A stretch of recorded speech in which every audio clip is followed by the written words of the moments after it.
Hey there, and welcome to Queer I Am Lord, a brand new show where two or more gather together, I say, to Kiki in God's name. I'm Xorje Olivares of HeyJorje.com, and today I'm joined by somebody who on Twitter describes himself as happily Catholic.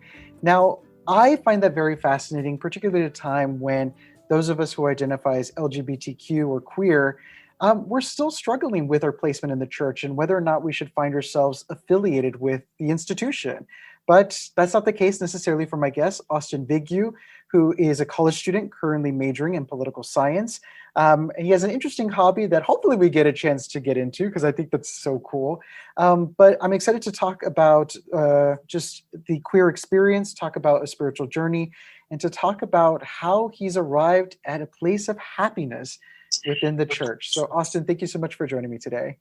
Yeah, no problem. Thank you for having me. So, would you say in this particular moment, we're having this conversation in the middle of Lent, are you somebody who's happy with your either your role, um, just how the space you occupy within the Catholic Church? Yeah, I would go even so far as to not just say I'm happy, but I'm joyous and really thrilled to kind of occupy this space in the church. Uh, I grew up Protestant, believe it or not. I'm the only Catholic in my family currently. Uh, and hilariously enough, I actually converted to the Catholic Church the year after I came out as gay. Oh wow, okay. Yeah, so I mean, it was a conscious choice that, you know, looking at everything, I made the choice to kind of make that jump. And I have to say, I do not regret it, not a bit.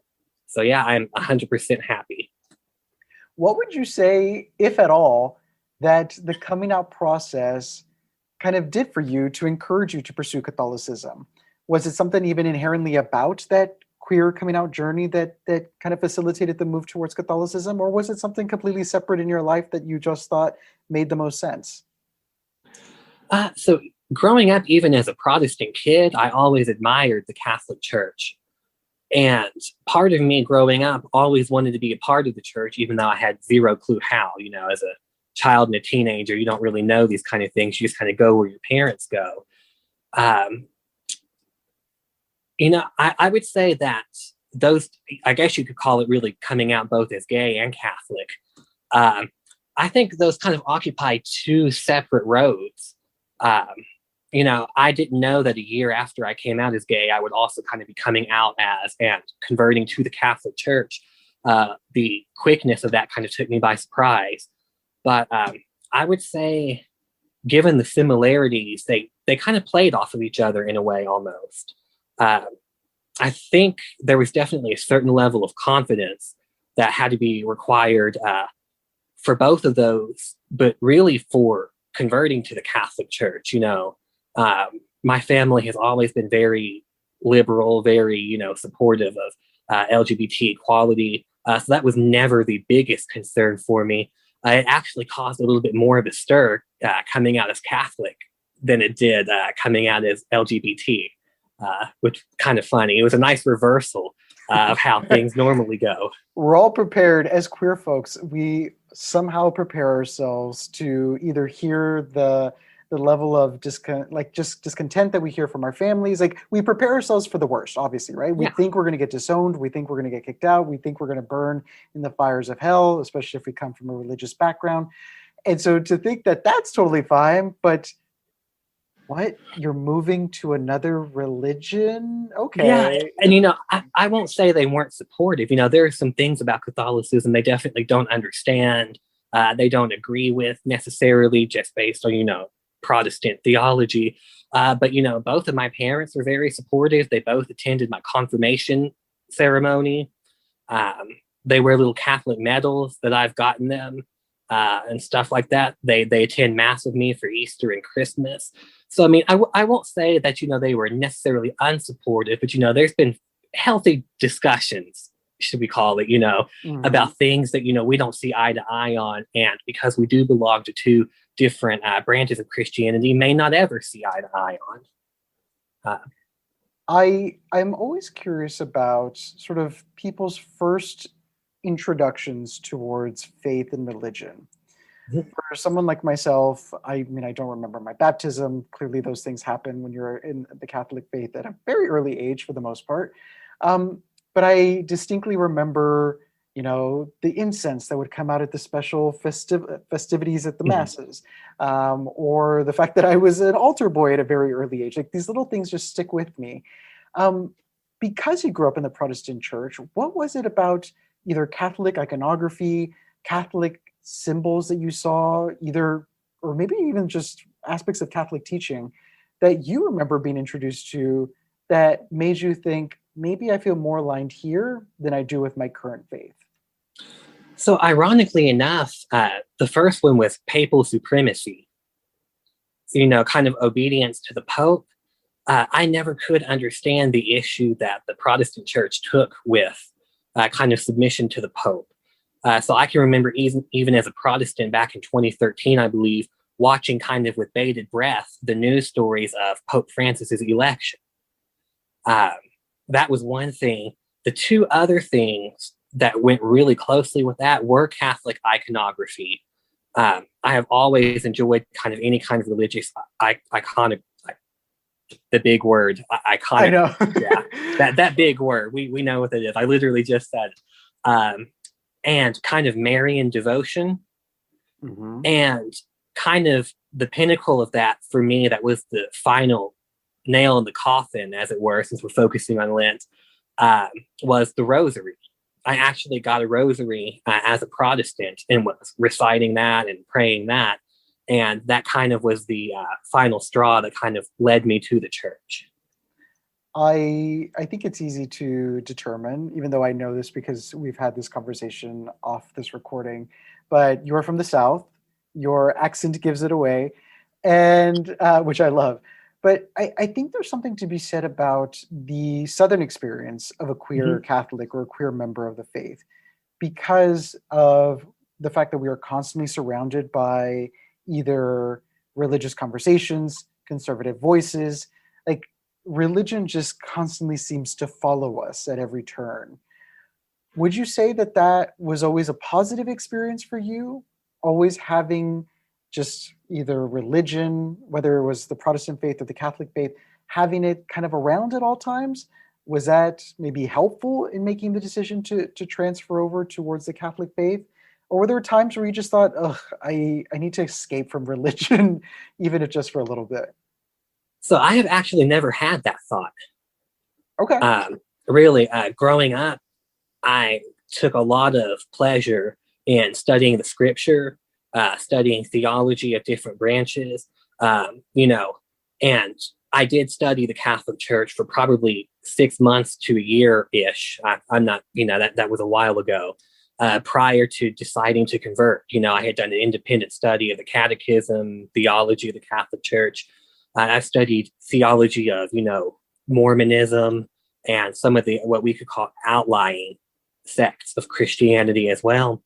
So now I have enjoyed being surrounded by religion, even when I am arguing or debating or, enduring somebody's rant about what they think is wrong with the world today or whatever.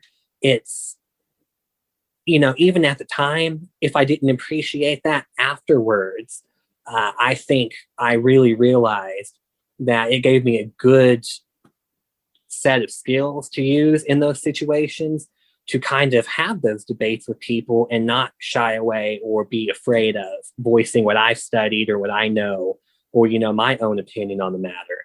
I think it definitely has made me more confident in being able to navigate religiosity in maybe ways that I wouldn't have gotten if I had lived maybe in a different place that wasn't so religiously oriented. Hmm. Are you somebody who, kind of based off what you just said, are you somebody who welcomes the debate? Because I know there are a bunch of queer Catholics and queer people of faith in general who are tired of having to Yeah. defend themselves and to defend their place in the church, and just say, look, if you have issue with me, or if you need me to somehow explain to you why I have a seat at the table or deserve a seat at the table, I can't do that for you. But there's some who choose this as a vocation, who use their life as an example to show others that it is entirely possible to be one in Christ. So are you somebody who kind of looks forward to these, I don't want to say confrontations, but these maybe uncomfortable conversations that others want to have with us? I think, and I definitely don't want to invalidate anybody else's opinions. I understand, just like everyone else, that it can be tiresome, every day, every week to get up and have to, defend yourself. But in the end, I think that's a little bit about what Christianity is. It's leading by example.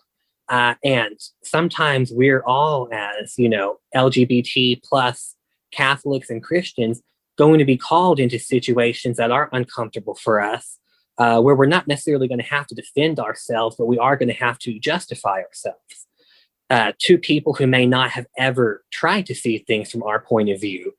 And I understand that some people don't want to do that anymore. And if they don't want to, that's perfectly fine. Everybody kind of has different callings, as it were. But I'm one of those people where I will gladly take them by the hand and kind of walk them through all of this. If they're open to it and if they really want to debate, we can. Because, if I don't seek to teach them or instruct them or try to enlighten them about why I do have a seat at the table, so nobody might. And then that's one more person who is never going to hear our side of the story and never be challenged. Yes, it can be uncomfortable for me, and I know it can be uncomfortable for them, but I think we all kind of grow in those moments of discomfort. And who am I to kind of restrict that opportunity for somebody just because it makes me uncomfortable or because I'm irritated by it? I actually do have a Catholic friend who started out very, I won't say she was anti-LGBT, but she was definitely not on board with, the whole thing. And on our first meeting, I just flat out told her, oh, by the way, I'm, gay Catholic. And for the first couple of months, she was very uncomfortable anytime I would, say anything along those lines or, talk about that in any way. She does not care at all now. She's one of my closest friends. She's definitely altered her stance in terms of what she thought before. And so, a lot of times people who are in that position are even subconsciously just waiting for somebody to kind of come along and show them, yeah, we're kind of on two different sides of this line, but that doesn't necessarily mean we don't belong to the same church or are moving towards the same goal. Mm-hmm. If any of that makes sense, it feels like kind of No, a it long absolutely statement. no, it absolutely makes sense, because I think it's true. There are folks out there who, because their level of exposure to queerness, because their level of exposure to queer Catholics is either incredibly limited or non-existent, it does sometimes behoove those who feel called upon it for themselves to lead them in the education process. Like, it is vocation. I did say a little bit before. It is something that few people are called to do, and those who are called to do it know how to do it well, because that is what gives them sustenance. It's what gives them the kind of life that they need, especially spiritually.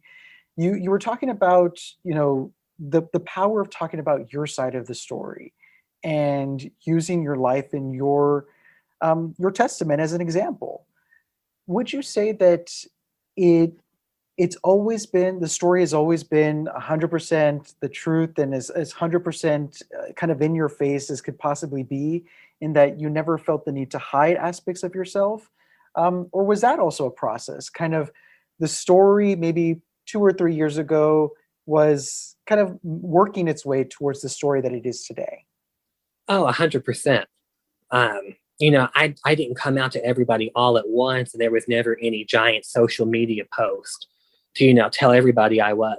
But I told those who were closest to me first. And then it's slowly been a process of removing myself from the mindset that it's something I have to hide.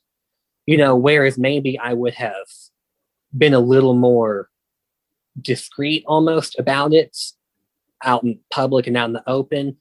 I've now gotten to a place where I don't feel like I have to, necessarily deny or hide that. So I think I it's definitely been a process for sure. I think part of the joys of being called towards having these conversations, these rough conversations with folks who might not be completely on board with our identities and who we are. I can imagine somebody with a political science background, somebody who's dabbling in the idea of running for political office, like that helps because Yeah. you understand having to reach across the aisle, having to have these very um, intense conversations at a time when maybe you might not feel most comfortable in having them. So would you say that's true? This idea that because you're already setting yourself up for hopefully a wonderful political future in the state of Alabama, that part of the education process that you've started with other folks about who you are, it just kind of goes hand in hand. Oh, absolutely. You definitely know how to, or learn how to impart your opinions, your beliefs, in ways that are not combative, but are assertive.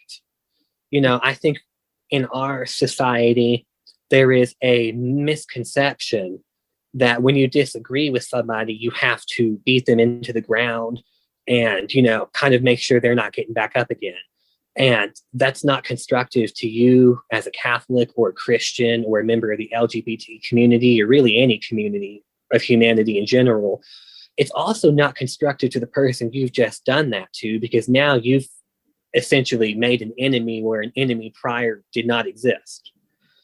So I think it really goes hand in hand with learning proper communication skills and how, you can't win every battle. And sometimes you do have to walk away and just say, we'll agree to disagree. And, that's not something I knew how to do 2, 3, 4 years ago. That's come with, learning how to communicate. There were times that I do regret now where I had the viewpoint that I have to win and everybody debating me has to lose. And Mhm. I'm happy I've come to a spot in my religious and political and social life where I no longer have to have that point of view and instead can look at these things as what can I learn from this person and what can I help them grow in, where a year from now they may look back on this conversation and be glad they had it rather than angry that it occurred. Mhm. I do want to bring up because I think there is an element of spirituality that can be brought into it.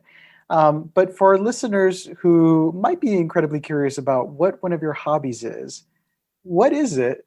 Because I think something can be said about it. Yeah, so paranormal investigating. And that details what?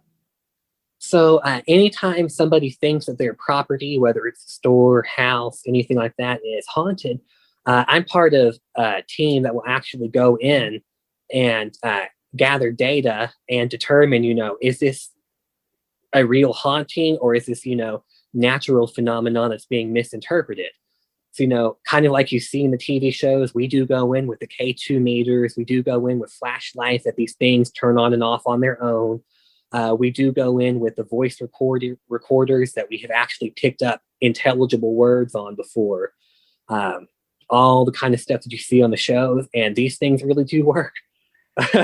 I feel like there's not even just with Catholics. I think many people will, if you have this conversation with them about, do you believe in ghosts? Do you believe in spirits? Do you believe that places could be haunted?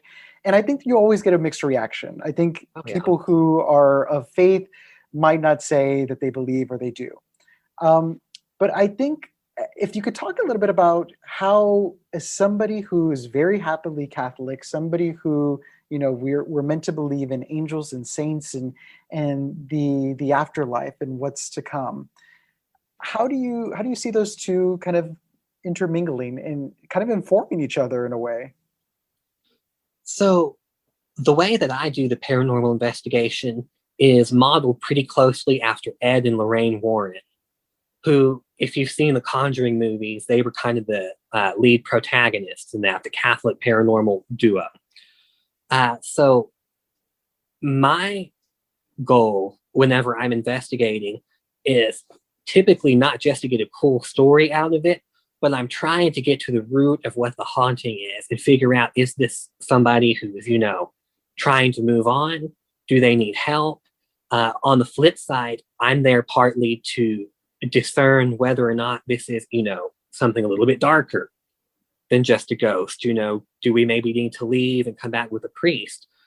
So I operate purely on Catholic theology when we do these paranormal investigations.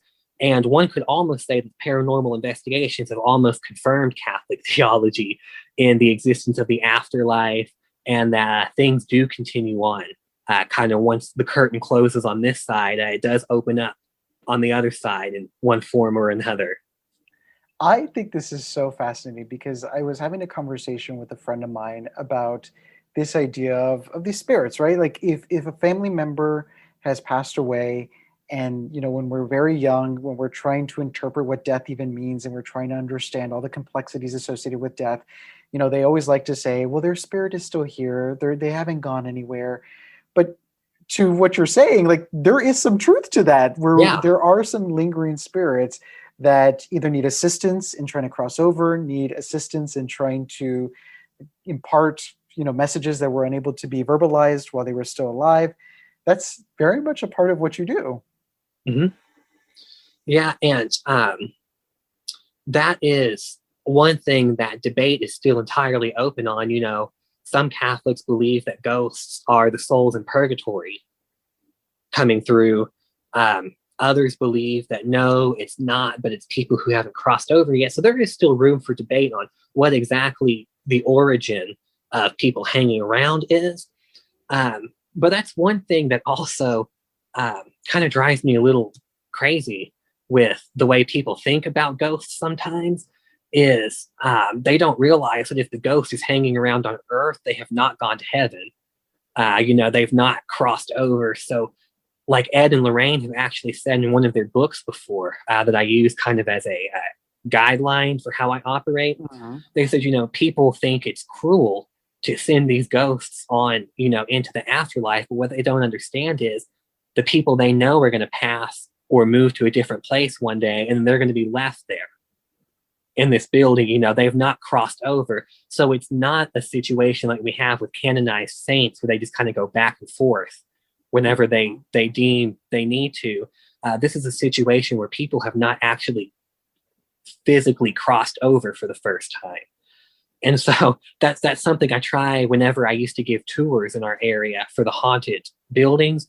I would kind of, try to nudge people away from the belief that, oh, your relative is still hanging around. That's so sweet.